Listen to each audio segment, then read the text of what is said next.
Thank you very much. We have Vice President of Timiș County Council, and who is also President of Economic and Regional Development Committee of the Assembly of European Regions, Mr. Marian-Constantin VASILE. The floor is yours. Thank you, Chair. Dear Presidium, dear friends, thank you for the opportunity of expressing the local perspectives on the partnership agreement. I will do that from 2 points of view. One of Timiș County, which lies in the west statistical region of Romania, and secondly, I will tell you some words from the point of view of the Assembly of European Regions, where I'm President of the Regional Development Committee. Few words about west region of Romania and Timiș County. You see that the west region has approximately 32,000 square kilometers. It is composed of 4 counties. It has 2 million inhabitants. It's economically growing, and usually it is the second in ranking after Bucharest region, Bucharest-Ilfov, so we have very good results. Concerning Timiș County, we have the second GDP in Romania. It's almost 50% of the entire region, and we have 2% of unemployment rate. The Assembly of European Regions was founded in 1985, and it has currently 230 member regions and 15 interregional organizations across Europe, not only EU, but the larger Europe. Like all our goals, local goals are to absorb EU funds. Of course, we want to have powerful means to develop the EU projects based on our needs, necessities. We want to be clear in what we can do and how to do it at local and regional level. And, of course, we would like to have a very good bidirectional synchronization with our central entities. Now I will present you the current situation, which is a locally shared position by me and by other experts, like directors of development agencies. We feel that there was a top-down approach in Romania, despite our existent county and regional development strategies, which are in different stages. Some of them are in the updating phases. And also, according to the 5th article of the Common Provision Regulation, we would have liked to have a better consultation process implemented with the local authorities. It's good that on Monday a new updated version of the second draft of the partnership agreement has been issued, together with 4 drafts for the operational programs, and I appreciate this because then we will have few more weeks to have an extended public consultation. In question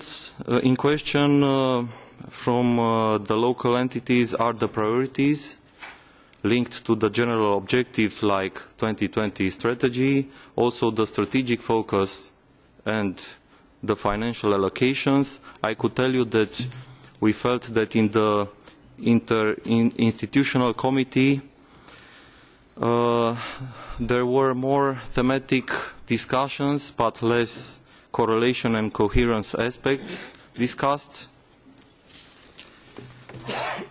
Also, we observed that there is a centralization of the management authorities regarding the regional policies, and also that the programs are at national level. Even for the regional operational program, where we had the best absorption rate, and therefore we feel that we could be more empowered to handle these operational programs for the regional development.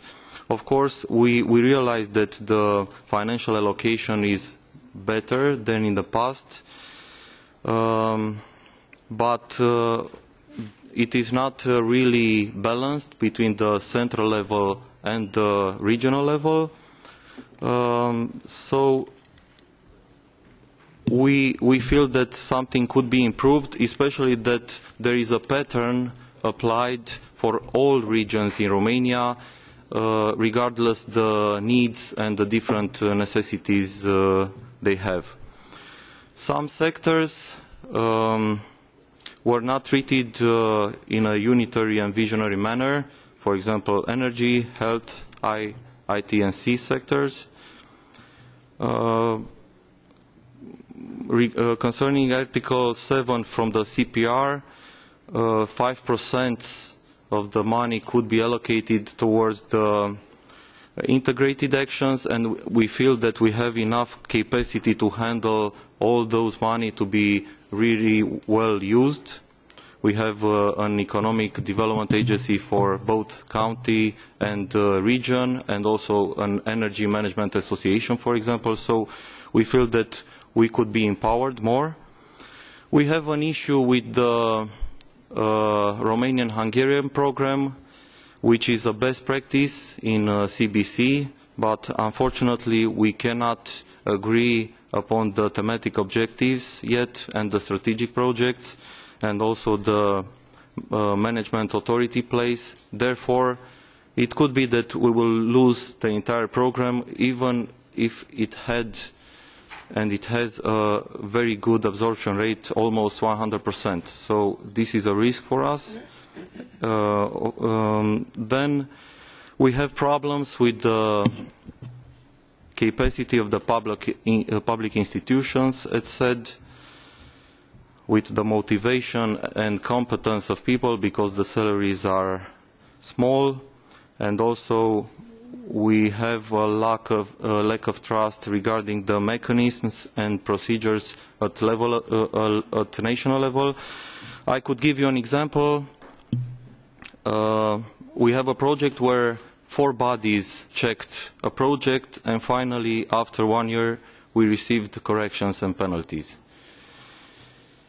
Okay, there are some other facts. The smallest amount of EU funds per inhabitant were allocated to Romania within the MFF. I think you all know that. And we have also concrete recommendations. It is a fact that the operational programs are defined globally, but they should be oriented locally for each region in a pragmatic and coherent manner. Also, we feel that more components of the funding programs and more management attributes should be provided to the regional entities. We need a better balance of money allocation between the central and local objectives. We should learn from all past lessons and act accordingly. I hope that alternate European funds will be allocated to Romania, because, as you saw, the allocation per inhabitant is the smallest one in Europe. And I hope that the reform of decentralization will be also done in Romania, because we need it for the cooperation. And the last slide is gone, so it seems. So.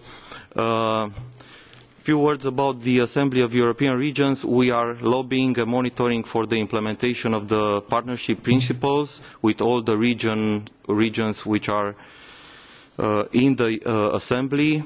We are supporting the EU regions in their elaboration of the partnership contracts and the related negotiations. We have a political report which was submitted towards the European Commission and European Parliament, which is called the report of Mr. Reichardt. And we have identified, of course, some general issues which are across EU. For example, that some changes in the implementation structures and even in the fund managing levels were not properly managed, and therefore there is some uncertainty and lack of motivation, some delays, insufficient programming and efficient, and also there is a limited dialogue between the local and regional actors in the preparation process. I think those are the main findings, but all in all I hope for the best. I am optimistic, and of course we will make the regional dimension voiced. Thank you very much. Thank you indeed. And the last speaker